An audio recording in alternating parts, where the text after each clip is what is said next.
So to wrap it up, okay, as a conclusion, mental health and illnesses is an aspect wherein it is difficult to define and are influenced by one's culture and society.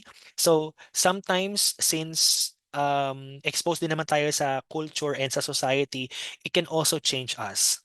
Whether sa work, whether sa community na kung saan tayo nabibilong, or sa family na kung saan tayo nakatira, it can also affect our mental health.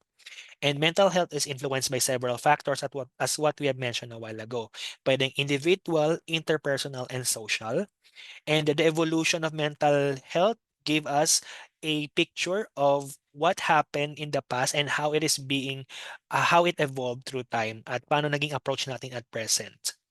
And at present, we see we see psychological disorders as a medical problem with symptoms causing dissatisfaction with one's characteristics, abilities, and accomplishments.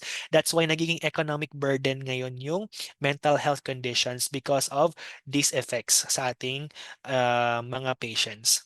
And the approach should be tailored, fit, and individualized. So as you noticed a while ago, I presented to you the different approaches that we use currently to treat specific disease conditions in terms of psychiatric disorders.